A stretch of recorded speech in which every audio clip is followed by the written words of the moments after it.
Hey, welcome to the Fabric of Culture podcast, episode 16, where I interview different creatives and get insights into their life. That way you can apply it to your life. All right, introduce yourself. Hey y'all, my name is Christina Blunt. Okay, I'm originally from New Orleans. Okay, moved to Dallas about 3 years ago. Okay, why'd you end up moving to Dallas? Um, Short answer, Hurricane Katrina. Hmm. Which is typical of most people from New Orleans. We moved after the storm because of the devastation and whatnot. And I actually went to design school out here. I went to Art Institute of Dallas. It was kind of like my way to like free myself from like what I had signed up to do, regular business administration. So I got married out here, had started my family, moved back to New Orleans for about 8 years, and another storm brought us here. Okay, Mm. at that point, I was like, done running. Okay, so we made it our home. Okay, what inspired you to become a fashion designer? Um, to be honest with you, I think I was kind of like born into it. Hmm. Okay, so my grandmother, may she rest in peace or whatever, was an old school beautician. You know what I'm saying? And my mom was a single mom, so we spent the majority of our time with our grandmother. She picked us up from school, she fed us, she did our hair, and we kind of like were brought up in that shop culture, that old school beautician culture. Yeah. And that kind of became like our comfort space in a way, like beauty was our fallback. So also, I'm a twin as well. Okay, so it was hard for my mom to dress us. So from an early age, we had a seamstress. Okay, Oh, um, wow. we were very like, I want to say by the time we were in sixth grade, I was a size 11 shoe. Okay, like my mom was going through it. So I'm trying to find two complementary things or two things that were appropriate for children. When you're dealing with like Dillard's and J.C. Penney's, it's Yeah. kind of like, impossible. So like early on or whatever, we were linked up with our seamstress. We met her through our church. Her name is Ms. Rhonda Miller. And she was kind of my first inspiration to really like see a garment come to life. She could just literally look at us, okay, like she knew how to size that weight, okay, and then we Mm. tell her what we wanted, and then boom, bow. And I always just thought that was so magical. That's Okay, cool. yeah, So thank you. how do you make a garment come to life? Um, so I really start with inspiration. You know what I'm saying? I pride myself on not doing the current wave and kind of meshing what my client wants with a little something avant-garde. Okay. Okay. So like even when I design for like my prom girls or like my bridal girls, they may show me a picture from Vera Ring or even from David's Bridal. Okay. And I understand their concept. And then I say, okay, what can we do to make this one of a kind? Okay. Like my work is about being original, being a standout in the room. Mm. So I kind of mix those two elements and then we go from there. What's like one piece that you're really proud of or that, Okay. Not to toot my own horn, yeah, but no, too. so I was on trend before the wave of like this whole mob wife aesthetic or whatever.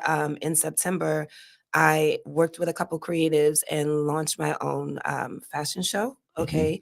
And we did a fur collection. Okay. And it was homage to the 90s. Okay. Like Okay, think okay. early 2000s Cameron era in that pink long fur coat. Okay. Bad Boys in the 90s, Lil Kim, Yeah, yeah. okay, with the purple furs. So we did a couture ready to wear collection inspired by that. And then by November, everybody was rocking furs. Oh, that's Okay. what's up. So it was a What was the vibe. fashion show called? The fashion show was called, what was it? No, that's cool. Exposed. Yeah. What was the fashion? You remember what the fashion show was called? I do not. Okay, Okay. but I'll check my social media and Yeah, let you yeah, know. yeah. Okay, but basically it was just it was based around indie designers, okay? Designers within the culture community who look like us, who don't necessarily have a large platform or budget to showcase their work, but still talented, super, Mhm. super talented. Okay. One of the designers, um, her name is Happiness. Okay. She did her graduate collection when she graduated from design school, a full Ankara African garb, okay, high-end couture collection. Ooh. It was dope. Okay. And then another designer, he's from Dallas, and a representative of the queer community. Okay. And he did this leopard wet, slick kind of fabric in different tones and just really made it pop, like almost like a little bit of BDSM inspired okay. as well. Very eclectic mix Yeah. on the runway. Very eclectic mix. What all went into putting that fashion show together? Oh my God, it was so stressful. Yeah, I Okay. bet. So first of all, finding a location, right? And a location that can accommodate like sound, speakers, all that vibe. Also a caterer so people can have a little bit to eat. Booking the models was the hardest part. Okay. I booked models not just for myself, but for the other designers to pull from. Mhm. And of course, you had those girls that fit everyone's aesthetic, right? So they were Yeah. walking back to back to back. And then you had a couple girls who only fit one aesthetic. The day of the event, I want to say like 7 people backed out on me at the last minute, Oh, no. which was also stressful. But Yeah. that comes with the gig. Mhm. Okay. On top of designing and having my collection, I did the biggest collection. So like I had so many pieces running through as well. So a lot of checks and balances. Like it was a bit stressful. Is But it really common for that many people to back out? yes. Oh, I didn't know Okay. that. I Yeah. promise you, like Dallas Fashion Week or whatever, Mhm. like they all deal with that. Yeah. Some people have things to where it's outside of their control. Yeah. And then some people just don't plan well, or just I guess they're not at the point where they're pursuing this professionally, Mhm. where they putting their all into it. So it happens. Yeah. Usually when I book for a shoot, book 3 girls, hopefully 1 to 2 shows up. Oh, okay. Yeah. Yeah, so I've been in a few shows. It was like if I know I can't do it, I'm just not booking it. I'm not going. So Right, you would think. Mhm. Okay. But then again, sometimes like people just have like real life Yeah, situations life that gets in the way. happen, Mhm. like car trouble or whatever. And Dallas is so big. So I try to leave grace and space and understanding for that as Yeah, well, yeah. As long as they communicate or whatever, we'll try and shoot, figure it out again. If not, and if it wasn't handled correctly, on to the next. Yeah. Yeah. So when you do shows like that, what else do you have in mind when you're putting it together? I like to work from a good theme. Okay. In New Orleans, we always have to have color schemes and themes for everything. Mhm. Um, so I kind of start from how we will organize it from the top, right? So this last show was about showcasing indie designers of color, right? Just whatever it is that they bring to the table, at whatever size platform that they have, giving them a space to show to an audience that would appreciate their work. So that was the overarching theme. Mhm. Um, I also try to consider what season we're going into as well, and try to encourage them to design for what the industry is doing, because that's pretty much what the consumer is shopping for. Okay, so when I did the fur collection in September, I had 2 pieces walk right off the runway. Somebody was like, "I want these now." Okay, but they were the fur pieces and the fur coats, they could wear them in a month or 2. So we try to keep the industry aesthetic as far as season align with the collection as well, and then give everybody a overarching umbrella theme to kind of fit into and showcase their special work. Okay. What was it about those pieces that just went off the runway, like the ones that caught their eye? I think it was because I was in front of the wave. Okay, Mhm. I think it was important to the girls who shopped. They look like they shopped for statement pieces. Not to categorize, but it was before the wave, and again, winter was coming. Yeah. And I tried to use materials that were familiar to people, but not necessarily in full rotation already. So fur is something that every girl can relate to, feeling luxurious, feeling her vibe. But the furs that I did were pink and purple, right? Mhm. So if you wanted it, if it spoke to you, you had to have it. So it's like Okay. stylish, confident, bold. Correct. Mhm. Okay. Statement makers. Yeah. Statement makers. Are you looking for a balance of like statement makers and pieces that are gonna last time, like last test of time, or is Yeah. it a blend of both? Yeah. I think statement makers are that. They Mhm. last the test of time, no matter if they have a Yeah. disco feel or a funky feel. If it's something that's gonna catch the eye, I think that is timeless. That's the statement, no matter Mhm. what time period we're in, right? Even if I'm coming into a room and everyone's dressed like, I don't know, like Gen Z, and I come in with a vintage piece, statement, Yeah. statement. Is there How do you notice that trend? Like, what are you looking for when you're Emotion. emotion? Emotion. Mhm. When I was shopping for the pinks, I used a pink tone fabric with several pinks in the fur, red tone, they were purple tone. It was things that caught my eye. Okay, so Mhm. when you walk past a fabric, are you still thinking about it? Does it evoke any type of imagery, homage? Like, do you feel something? You know what I'm saying? Mhm. Sometimes fashion isn't about the best made garment, even though it should be. Yeah. It's about the garment that's the most stand out, the one that you remember the most, the one you talk about the most. So even it could be a bad piece, right? Or whatever, but if you're still thinking about it, it did what needed to be done. Mm. Okay, so I like to go with memorable prints around wearable silhouettes, like take a African print and turn it into a trench coat. We always need a trench coat, something that's gonna really make a mark. What are some other pieces you still think about? Ooh, so in that collection, I did fur stoles, okay? And they were inspired by think like your grandmother. She had that fur stole that kind of just went over the top of whatever garment. Yeah. Obsessed. Mm. Obsessed. Okay. It's something that is really recognizable, but again, in pink, gray, red, purple. I'm ready to figure out something to like wrap that around and do a photo shoot on. I'm still hooked on my furs. And what's the creative process for one of those, like start to finish?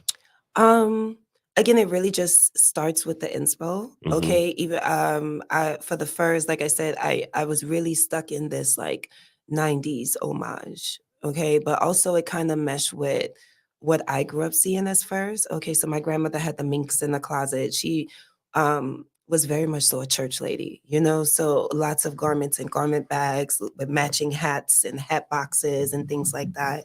So it really brought me back to that nostalgic area where we broke out our furs on Sunday. We were going to dinner, that type of vibe, or even maybe like fight night. Okay, Mm. Yeah, think like yeah. Frank Lucas when he took his wife, okay, to go see that big fight, and he wore that big fur with the matching hat that she picked out. Like that, Mm. just classic standout, statement piece.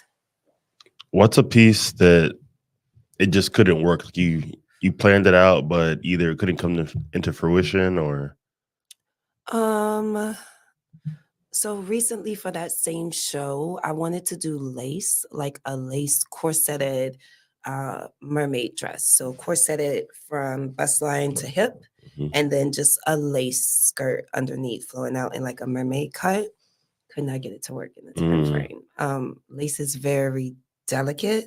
And so in my mind, I love the juxtaposition of like that delicate, frail, see-through lace on top of this huge, bulky, fur overcoat. Yeah. And just it was too much. It was too Mm. much. Okay. Um, but I'm very much a give it a second go type person. So we'll see. We'll see if I Okay. can pull it off this next time. With pieces like that, is it usually a time thing? Is it the material or is it a little bit of both? A little bit of both. Hmm. A little bit of both. What was my issue with that piece was the time. Okay, that material is so slippery and going back and forth with so many bulky pieces through my one machine. It was just too much to constantly have to change the needle and add lining and readjust. So at the end, maybe like 2 weeks to the show, I had to start scrapping things that weren't finished, that weren't close to Hmm. completion. I had to work with what I knew I could finish in a time frame. So I think if I gave myself the a right amount of time, Yeah. I could get it done. When you're doing a show, how do you like narrow down the pieces you're picking and the models you're picking? Um, so let's see. Again, time is a heavy factor, Hmm. right? Because all of the fantasy I want to give, I just might not have the amount of time to complete all of those things to my level of perfection. So time is definitely a factor. But also I don't like the industry standard size Mm. model. I mean, I have them in my show. They're Yeah. great, they're cute, but I also like real bodies. Yeah. Okay, so I'll honestly pick models just who I'm obsessed with their look. I don't Yeah. care about their size. Okay. And then once I get my muses, then I'll go ahead and align my different styles to who I think would look great in this. And sometimes I end up making custom pieces to fit them, but I think it just adds overall to the aesthetic instead of Mhm. having them in a garment. I think my biggest model was a size 20, 22 in the last show. Mhm. And sometimes you can get like custom retail things, but they fit you know, like they shape like refrigerators instead of Yeah. just really curvy women, Mhm. So I'll go in and cater to their body type just because like I'm obsessed with their look. So yeah.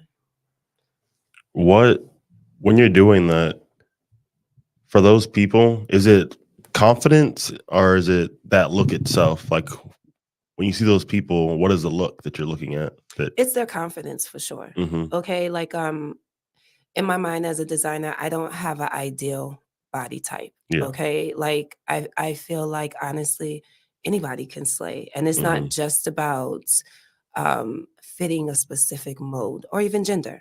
Okay. So for me, if you can sell it for me behind the scenes, I know you're gonna turn it on the runway. I have confidence. Yeah. Okay. And so really after that, it's just about matching that vibe. Is this a party girl vibe? Okay. Is this someone who's given classic elegance? You know what I'm saying? Is she my rock star chick? Okay. I just kind of fit them based on the energy that they Okay. Yeah, I like that. give. What materials do you enjoy working with?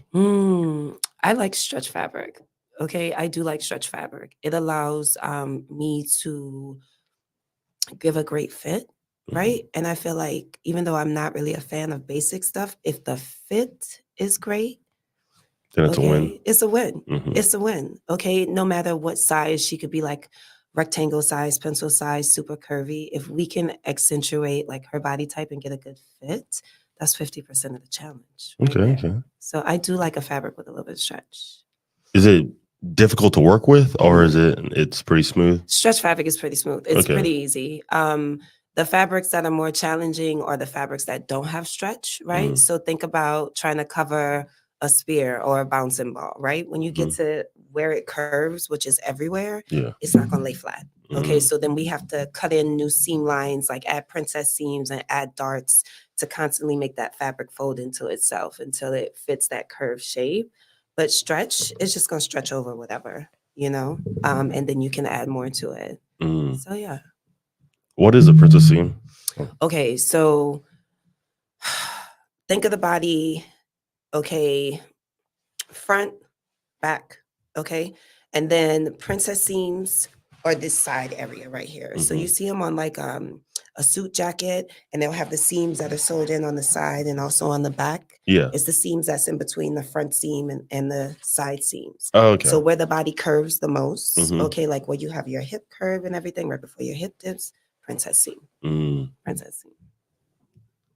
What is something else that's, like, hard to work with other materials? Fur is a little bit challenging. Okay, I'm not gonna Mhm. lie. That one we had a we had a couple breakdowns.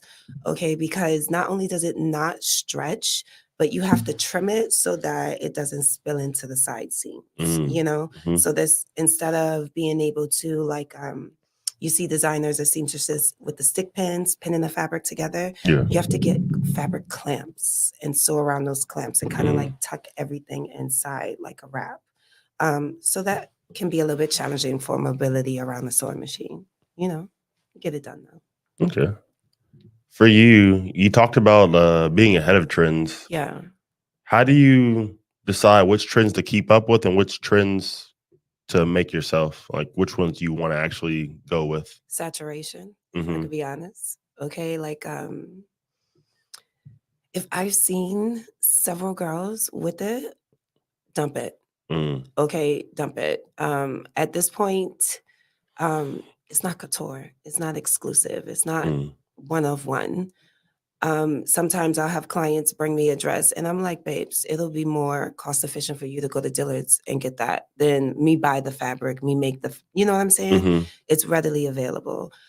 So that's the first thing I warn my clients about. Like, I get it, you like this style, but you want to look like your homegirl, or do you want to look like you spent the money you're about to spend on this? Yeah. And avoiding anything that's oversaturated in the market gets us there.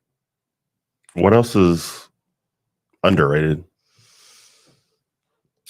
What's underrated in Mhm. fashion? Yeah. Um, Or that should be brought back. what's underrated in fashion right now? Matching accessories. Mhm. Okay, I'm a matching set type of girl. Yeah. Okay, so my daughter, um, I've always sewn for her, but she's in high school now, so different type of ball game. Yeah. And their homecoming this year was denim and diamonds, right?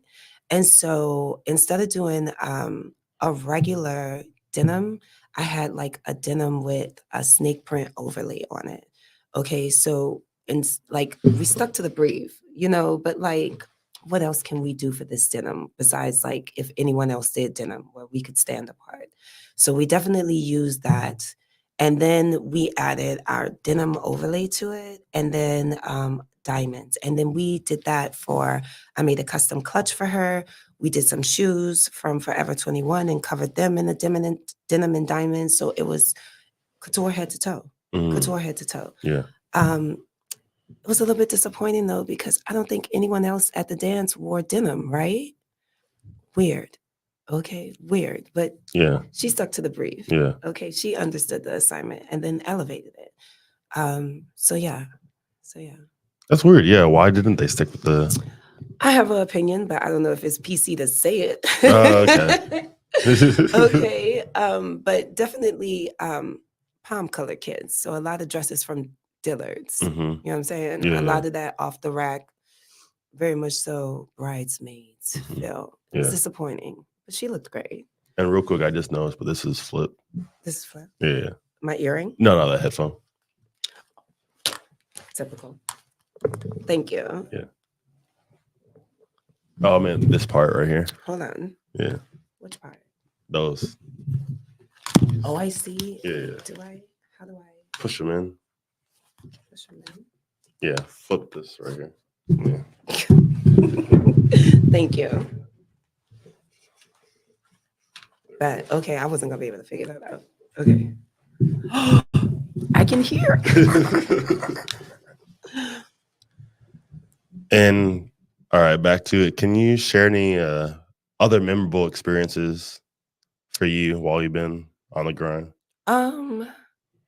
Like I'm a fashion girly at heart or whatever. Like I don't just design for my studio. I like to do the shows. Yeah. Okay, so last year I put on my own fashion show, but then last spring, okay, we did New York Fashion Week. Okay, I do Mm. freelance work for some Black designers in the DFW area. Yeah. And not to toot my own horn, but we put together 24 looks. I think I did 12 of them from Oh, wow. conception to construction. Mm.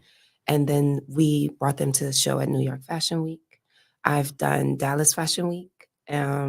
Right out of design school, I've done NOLA Fashion Week. I like to get to the grind. I I'm like to curious, do what's the shows. process? What's the difference in the process between those three? Or same ball game, just bigger? Or Yeah.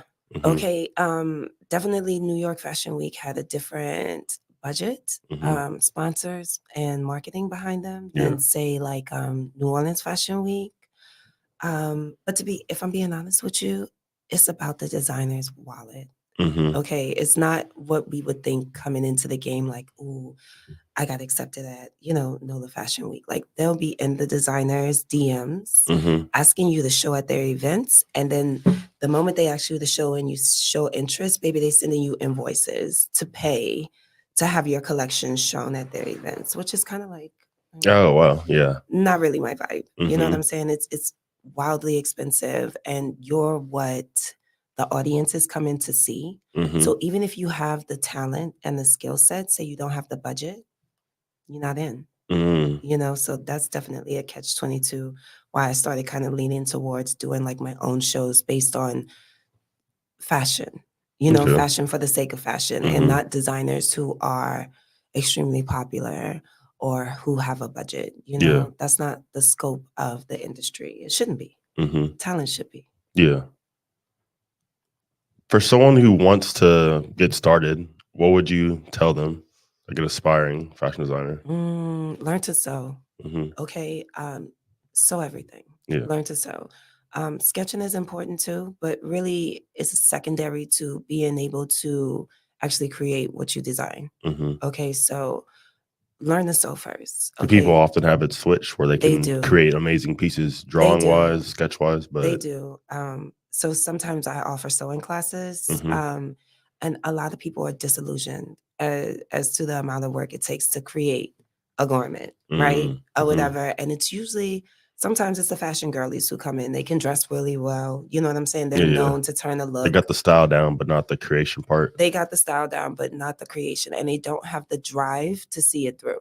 Okay, Mm, like operating a sewing machine is like learning how to operate a car, right? Like you gotta know how to put the car in reverse and different drives or whatever. And same thing for a sewing machine. it's one of those things that's like complicated at first, but then once you get the hang of it, it's like, Correct, correct. Then you could thread the machine in like a minute, not even a mm, minute. Okay, hmm, but like getting on to the machine, like if I told you how many steps you needed to say you working on a garment and there's black thread in the sewing machine and you need white thread in the sewing machine, hmm, it's about 22 steps to get that black thread out, okay, mm, and change it to white. Okay. But once you're familiar with the sewing machine, you understand how to work it, how to sew darts, how to sew zigzags, how to sew on stretch fabric and calibrate your machine to hmm, handle that, then you're halfway there. mm. Then you're halfway there. So it takes about 3 to 6 months to learn the principles and foundations of sewing, hand sewing, putting a zipper in, those basic things. Okay. Okay.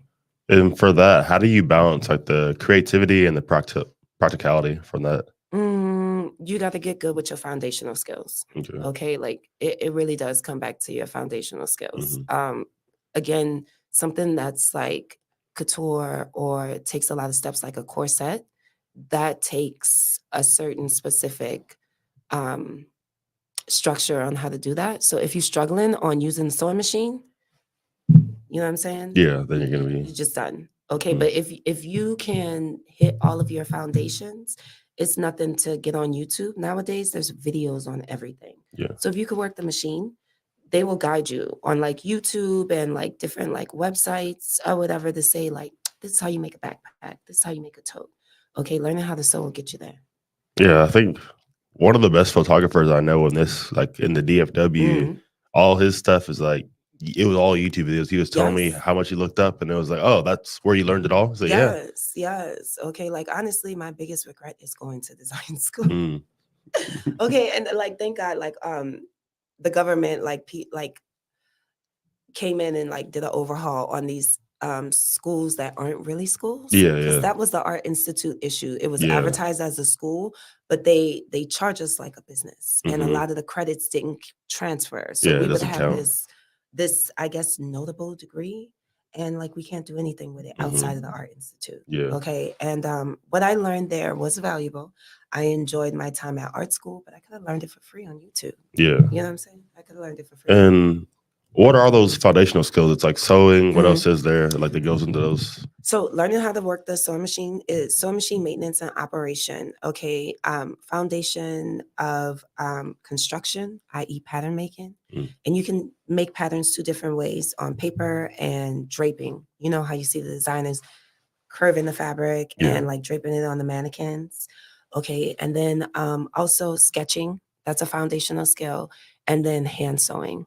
Okay. So to finish like a lot of high end garments, you would have to hand sew it closed like a corset on the inside. Once you get the boning and everything through, you go through and hand sew that closed. So learning those foundations. Yeah. So other than sewing, what else do you think is lacking that people should focus on? Creativity. Hmm. Okay. Self expression. Yeah. I think People just kind of commonly follow the wave, they or do. They do. Okay, not to be shady again, but a big issue with some of the designers that I did freelance work under is that they would copy other designers mm, and then trash talk them. yeah, Okay, which is like, girl, mm, okay. If you're gonna steal the blueprints, at least like be respectful. You know what yeah, I'm saying? Um, and it's surprising though, because they have the talent and the hmm, know-how do something a little bit outside of the box. But people are so, at least on my side, a lot of designers are so caught up in charging a large amount, okay, or having a big following, that they stray away from like making their clients feel unique.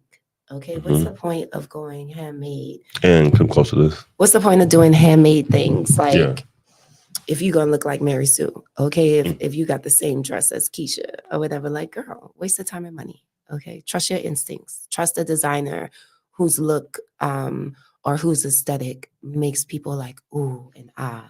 You know, What other traps like that do people fall into? money, Money. money. Okay, Blowing money or making money. making money. They wanna. Okay, gotcha. Okay, I'm probably telling industry tea, but guess how much a custom prom dress costs in the DFW?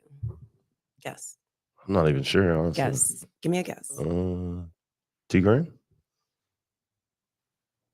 Ballpark. Okay. One of the designs that I work for, $2,000. Okay. Yeah. Prom. Okay. The high end for the other designer that I work for, okay, this was not prom. This was a birthday dress. Little bit Yeah. fabric. Okay. Stop right under the hip line, right under the boot line. Okay. $2,400. What? Not prom. Okay, so the girls are charging $5,000, $6,000, $7,000 for these gowns and these looks.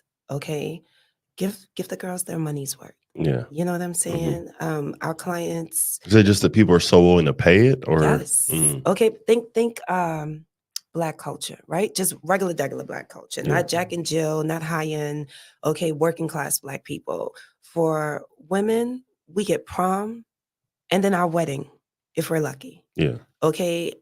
In comparison to, say, Asian culture, where the bride has 7, 8, 9 looks for her wedding week, or Indian culture, they have several different dress saris for the event, several things leading up to it.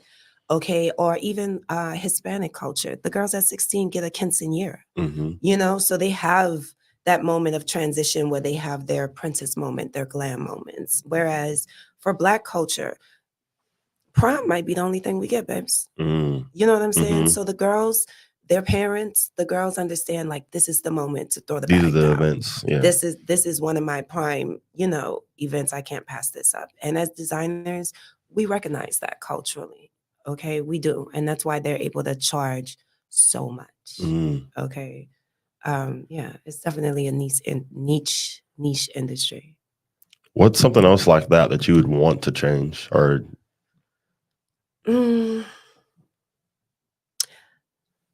I would want people to think outside the box. Okay, especially within Black culture. You know what I'm saying? It's okay to aspire to be different and stand on that. Yeah. Okay, we don't all have to look the same. We don't all have to wear the jean shorts and the Nike Dunks. You know what I'm saying? And be okay with that. Okay, and that's across gender lines as well. Okay, because I had some friends in high school who were a part of the LB. That's a lot of alphabets. You know what I'm saying? Yeah, But they were a part of the queer community, and they look back now and they'll be like, "Oh, Christina, if I could have did prom the way I wanted to, I would have wore a purple suit, or I would have wore, you know what I'm saying, a different type of whatever." I think that we as a people should be okay with standing out, okay, and not worry about what everyone else from the outside looking in is thinking or judging us as a culture. Black people are not a monolith. Yeah. Okay, but we do step. Okay, so go ahead and shine. Okay.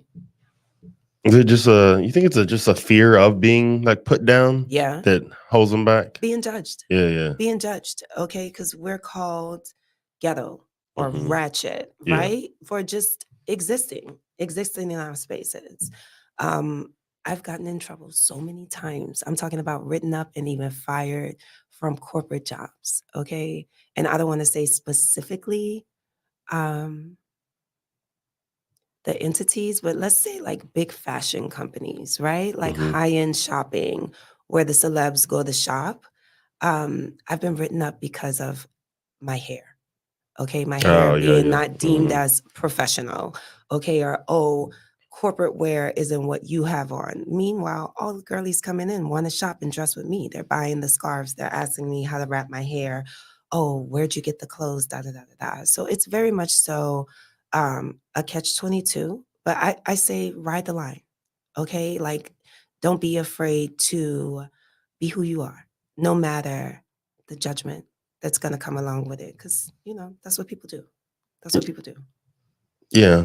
I've noticed things have slowly changed. It's not completely there yet, Yeah, but most of the better jobs I've worked for now are more comfortable with like even dreads. yeah. But I Which is know, progress. yeah, because I Yeah, know like I think it was a decade ago, I was working or applying for a pretty big like City of Dallas job, yeah, and I went through like months of interviews yeah. and testing and testing, and it was like the final test, and they asked me if I was willing to cut off my dreads back then. Wasted your time. Wasted my Okay, they time, could have yeah. just said that in the beginning. And Okay. I said I was fine with it, and I thought I got the job, and they're like, Mhm. "Okay, come and get your ID tomorrow." Cut my Yeah. dreads, come in. Oh yeah, you didn't get hired. What? So Attitude. yeah, I Okay, was. attitude. That's I don't know. Like, what does your hair have anything to do with the quality of your work? Hmm. Okay. Yeah. And for those people who aren't used to seeing your hair, is your quality of work so easily affected by what's on my head? You know what I'm saying? Hmm. Okay. If you're so obsessed with what my hair looks like, the way God made me, okay, maybe you're not skilled enough to do the job that you need to do at full level of concentration if my hair, okay, is a problem. Exactly. You know? It should be about your quality of work. Right. It Hmm. should be about your quality of work. And I think that transfers in fashion as well. Okay. What's wrong with me expressing myself to my fullest capability or my standard? Okay. I was very proud of my daughter. Like I said, after she did her garment and I brought her to the dance and realized nobody dressed on theme, which is weird, right? Because Hmm. cowboys, denim, ain't that y'all thing, Texas? Okay. Yeah. Like, Hmm. ain't that how we get down?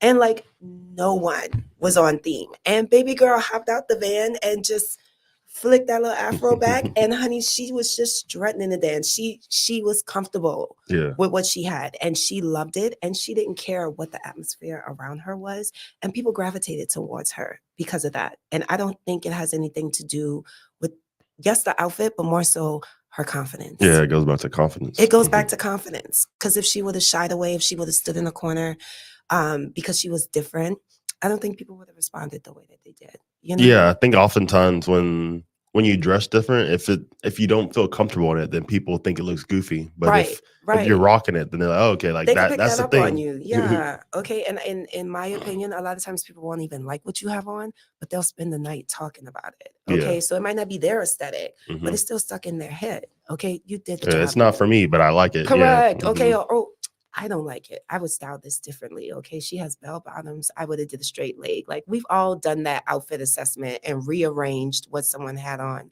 but the outfit still did what it was supposed to do. It was Hmm. memorable. Yeah. Stand on that. Don't be fearful of that. I want to go back to the quality of work. How do Yeah. you, when you're looking at something that someone's designed, how do you judge like that quality of work? Mm. Does it look good? Right? Hmm. Like, you watch Drag Race? No. Okay, so I'm a huge fan of RuPaul's Drag Race. And in the competition, when you see the garment come down the runway, there's lights and everything on it.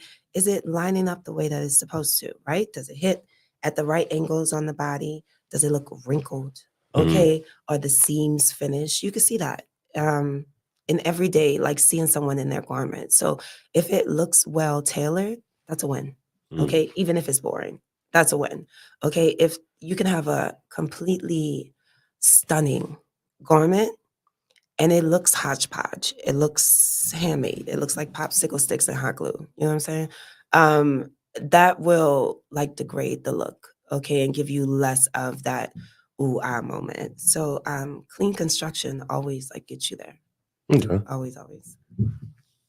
What for the clean construction? How can you? For me, like if I'm looking at, how would I know that it's not clean? It looks raggedy. Hmm. Does it look wrinkled? You know what I'm saying? Do the seams look just like seams on the garment, right? Like you can see it's like frayed or something. Right. Okay. Is it bumpy? Is Yeah. it fraying? Okay, like even people who don't sew, like you could look at something and think like, looks It like looks sloppy. yeah, it looks Yeah. like she made that like in her kitchen. You know what I'm saying? So going back to making sure you master those foundational skills, pressing your seams after you get done with each seam so that everything is nice and crisp. Okay, mitering, serging, hemming all of your edges. That's like foundational skills that you cover with learning how to sew. And then that translates into your work being couture or tailored professional. Okay. For you, how do you approach like the collaboration with other brands, fashion designers, models? Um, it's tricky. It's tricky. If I'm honest, I outside of the fashion shows, I don't really collaborate. Okay. Um, but when I do, Is it not time well spent or sometimes, sometimes? Okay. okay, so um perfect example. I want to do a photo shoot with the fur collection for February. Like there's pink furs and red furs. And it's a bop. I thought that would be a cute little post for February. And I collaborated with a photographer and a model. Okay, and I've worked with them before, so I know they look great on the runway. I love their work. Okay, maybe like 4 days before Valentine's Day, she DMs the group chat and she's having car trouble, right? And she was very professional. Love Yeah. Ebony. Shout out to Ebony. Okay, and Derek the photographer. And everyone tried to either help with the ride situation, but we all live in different locations. You know Yeah. what I'm saying? Hmm. So as good intentioned as she was and as professional as she was, no photo shoot. Yeah. You know what I'm saying? So when you have to deal with not only your personal design schedule, but other people's personal work schedules, their car situations, the photographer's situations, sometimes things just don't pan out. Okay. And my advice to baby designers, baby seamstresses, learn to do everything. Learn to do everything. So that way, if you have deadlines and people cancel on you, you can get it done yourself. When I first started, I was my model, I was my photographer, I was my designer. I did it all. I didn't have a budget to hire a model or photographer at the time. So not only did I design it and create it and sew it, I shot it myself. Okay, I got me a little Bluetooth clicker. Yeah. Okay, and then I would go out and set up my camera and my tripod, and I would just shoot it myself. Okay, and that's the guarantee on getting things done. Okay, 'cause sometimes it just doesn't work when you collaborate. Okay, but yeah. Do you have any upcoming projects you're excited about? Yes, I do.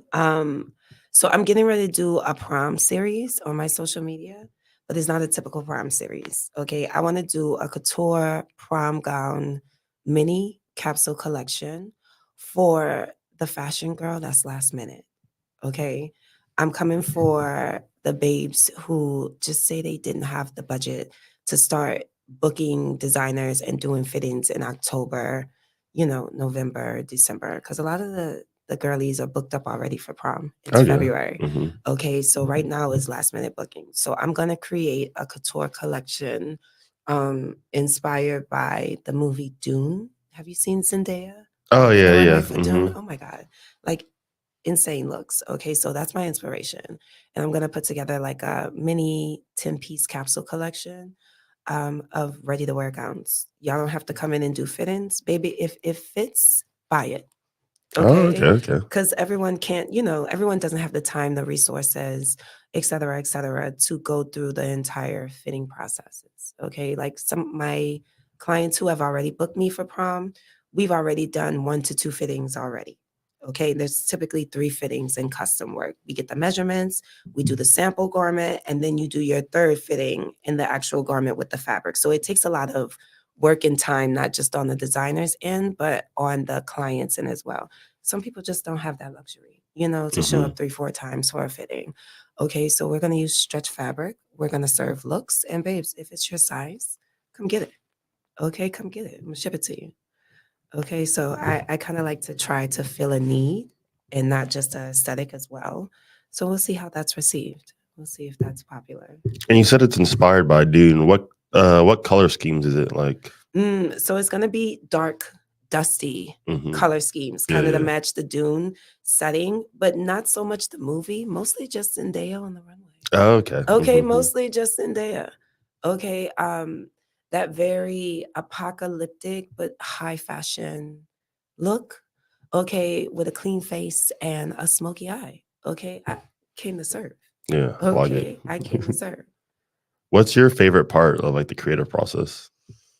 The outcome. The outcome. The creative process is, I think, for all designers and creative, every dress is filled with highs and lows, right? So, going through that process, the initial wave of enthusiasm, and then you get to the pattern making. Is, oh my God, how do I make this work, right? Especially for couture things. Some garments take over 100 hours just because of beading, rhinestoning, adding structure. So you go through like this roller coaster ride of ups and downs, but seeing it completed and seeing the garment on the client, in my opinion, is the most satisfying thing. Mm. Okay, seeing them actually wear the garment to the event. Okay, the biggest rush in and adrenaline. I have a client, Brittany. Shout out to Brittany. We've worked together, and she's a fashion girly. Okay, she's a teacher by day, but she slays by night. And so she called me up this year, and she was like, "I want a corset. I want a denim corset for Mardi Gras, and I want you to splash Mardi Gras colors of paint all over the corset after you get done." And when she sent me the pictures of how she styled it or whatever, like loved. Okay, like it was just this moment of, let me show y'all. Okay, posting it all on the TikTok, all on the socials, kind of like you're bragging, right? Like, babes, look what we can do. Okay, so definitely see them in the finished work. That's my favorite part. How do you, like, evaluate criticism? How do you apply it, or how do you, like, this is trash. This is true. Um, I like to look for truth in things, right? Mhm. So sometimes criticism is applicable. If we're talking about like the quality of the work, right? Like push come to shove or whatever, I did a garment for a client and it just wasn't up to my sewing standards, right? And the client comes back and says, like, I really wasn't feeling this look. Like, I have to be honest and introspective with myself. Like, did I do the best work that I could in construction? Is this sloppy? You know what Mhm. I'm saying? And then outside of that, really looking at the client's perspective, seeing if they're realistic. Because some clients aren't realistic. You know what I'm saying? It's like asking for a toilet on the ceiling to your contractor building your house. You know what I'm saying? Some things make sense, some things don't. Yeah. But I think that all designers should be able to accept criticism that eventually will just make their work stronger. Okay, so you have to be honest about it, and really be open to it, right? And then some criticism is just hate. Okay, so figure out a healthy filter in between. What are the obvious ones that aren't realistic, and the ones that are kind of somewhere in the middle where you're like this is somewhere on the line where it's doable for me, but Um, okay. So I had a client one time. She was the president of WIFT, Women in Film and Theater. mhm. Okay, and they have chapters in like every major city. Like they're the sister group to SAG. Okay, and she is really slender. Okay, and when she came to me, it was like first of all 4 weeks before the event, and like anything that's under 6 weeks is a rush. You know, for Okay. a gown. Yeah. And so because I had worked with her before, I was like, all right, girl, I'm gonna cut you some slack. Like, you know, I'm gonna take you as a client. We gonna do the damn thing. And she shows up to the fitting and she goes, I've been taking weight supplements because I'm trying to get curvy. Like it was right during that time when like the BBLs and everything was a vibe. Mhm. And everybody was trying to, you know, gain curves. And I was like, babes, like this isn't gonna work. Like I've taken your measurements 2 weeks ago and you're taking weight gain supplements or whatever. Like, this Yeah. is a problem. Mhm. How am I supposed to sew for what you might gain? Okay, so complete fucking headache. Sorry. It's all right. And of course the garment didn't fit right. And so she was really upset about it, which I get, but I was like, babe, like this was not realistic. Mhm. Okay, that's like a bride coming to you and taking her measurements and then her saying like, oh girl, I'm gonna gain some weight. Girl, where? Okay, like where do I adjust for this weight? In the shoulders, in the legs, in the butt, in the hips? Like that's unrealistic. Yeah. And I'm not about to jump through hoops and ropes or whatever to figure out what it is that needs to work. And so that relationship kind of ended. Okay. But also, like, I was professional with her. Yeah. I explained to her how, like, it doesn't work like that, It's babe. not doable. Okay. Yeah. Like, you should have gained the weight before or whatever. But, like, come on. And then, you know, it was what it was. It was what it was. Yeah. I think I want to end with this. Yeah. If this is I want you to drop some gems that you learned from like that seamstress that brought you up, Yeah. and some gems you just learned along the way. Oh my God. Miss Rhonda really showed me that it didn't take much to make something grand. You know, it didn't take much to make something special. Okay.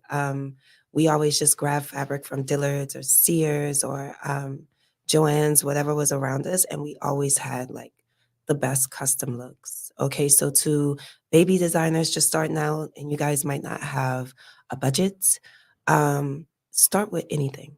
Okay. I'm talking tablecloths, sheets. Okay. Just create. Just create, because eventually if you're consistent, the budget will come. Okay. And outside of just starting, consistency. When I first started out, I was intimidated by a lot of the girlies in the game, right? And mostly because of their skill set and their established base. Okay. But most of them aren't in the game anymore. Yeah. You know what I'm saying? Mm-hmm. So if you're consistent, you'll end up at the top. Yeah. Okay. Just because of everyone else might not have that drive or that consistency. Things may happen and they switch careers. You focus on you and you stay consistent.